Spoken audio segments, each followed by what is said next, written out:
Polemik bocah SD di Kota Semarang, Jawa Tengah, yang terpaksa berangkat lewat sungai karena kasus sengketa lahan, berbuntut panjang.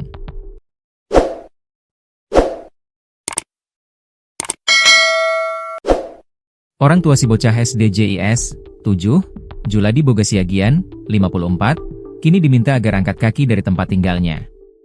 Penolakan tersebut datang dari warga RT 07, RW 01 Kelurahan Bendan Ngisor.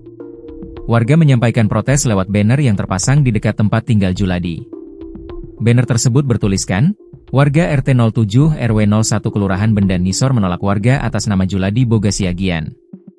Warga menghimbau untuk yang bersangkutan segera pindah dari RT 07 RW 01 Kelurahan Bendan Ngisor. Dikonfirmasi soal banner tersebut, Ketua RT 07 Bendan Ngisor, Sugito mengatakan, tulisan tersebut merupakan aspirasi warga. Itu kesepakatan dari warga, kata Sugito saat dikonfirmasi Kompas.com, Selasa, 5 Agustus 2025. Dia menyebut bahwa warga sekitar terganggu dengan anjing peliharaan Juladi yang dibiarkan liar. Termasuk sampah, ujarnya. Salah satu tetangga Juladi, yang enggan disebutkan namanya, juga mengatakan hal yang sama. Banner yang tertempel di pagar dekat tempat tinggal Juladi merupakan hasil dari kesepakatan warga. Dia, Juladi, juga tak pernah berbaur dengan warga, ucap dia. Dikonfirmasi terpisah, Juladi mengatakan bahwa anjing peliharaannya itu selalu dia jaga meski dibiarkan beraktivitas di luar tempat tinggalnya. Jadi anjing itu kami masukkan kok sampai ada pintu. Jadi keluar itu kami pantau, setelah itu baru kami masukkan, katanya. Sebelumnya, mediasi telah dilakukan pada Jumat, 1 Agustus 2025, lalu, di Kelurahan Bendan Ngisor yang diikuti oleh pihak yang berkonflik, termasuk pemilik lahan dan Juladi. Kepala Dinas Pendidikan Kota Semarang, Bambang Pramusinto, mengatakan bahwa ada dua opsi dari hasil mediasi. Pertemuan tadi dihadiri pengacara kedua belah pihak, kata Bambang saat dikonfirmasi. Opsi pertama, akses akan dibuka kembali dengan sejumlah catatan, salah satunya soal anjing peliharaan tidak boleh dilepas liar. Anjing tidak boleh keluar, dibiarkan liar, ujarnya.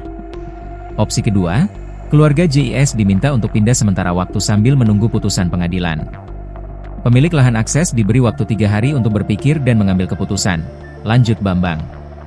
Hasil pertemuan tersebut, kedua belah pihak tak langsung memutuskan. Keputusan akan ditentukan dalam 3 hari ke depan.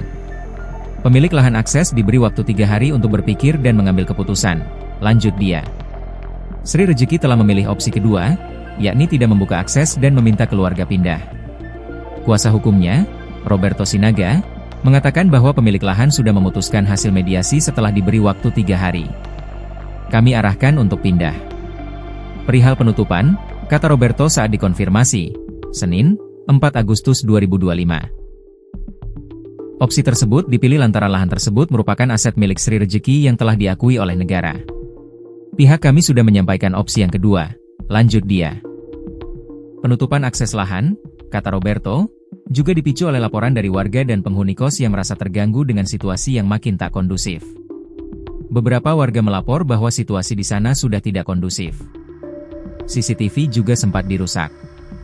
Jadi kami tutup untuk menjaga ketertiban, tegasnya. Untuk diketahui, video bocah berinisial JIS, 7, terpaksa berangkat sekolah menyusuri sungai karena lahan yang biasa dia lalui ditutup, sempat viral di media sosial. Lahan yang ditutup tersebut merupakan milik Sri Rejeki. Pemilik lahan terpaksa menutup akses tersebut karena orang tua si bocah dianggap mengganggu warga sekitar. Juladi rupanya disebut-sebut personal yang problematik di lingkungan tersebut. Meski telah menetap lama sejak tahun 2011, menurut penuturan warga, Juladi sering membuat masalah. Belakangan terkuak jika warga sempat membuat surat pernyataan keberatan dengan beberapa catatan. Keluhan tersebut dilayangkan kepada Zainal Choridin selaku pemilik tanah tersebut. Beberapa catatan tersebut mulai dari mencabut portal COVID-19 tanpa seizin warga hingga tidak pernah ikut dalam kegiatan warga seperti kerja bakti, melayat, hingga sosialisasi. Juga disebutkan bahwa yang bersangkutan melakukan ancaman fisik kepada warga lain. Sebagai gambaran, rumah kecil Juladi Bogasiagian berada di tepi aliran sungai. Akses yang biasa dilaluinya seukuran pintu rumah seukuran 1 meter, sementara ini ditutup. Satu-satunya jalan untuk saya keluar rumah sekarang hanya lewat sungai. Anak saya juga harus lewat situ kalau mau sekolah, tutur Juladi. Saat ditemui di rumahnya, Juladi masih menjalankan rutinitasnya memilah-milah barang bekas, bekerja sebagai pemulung.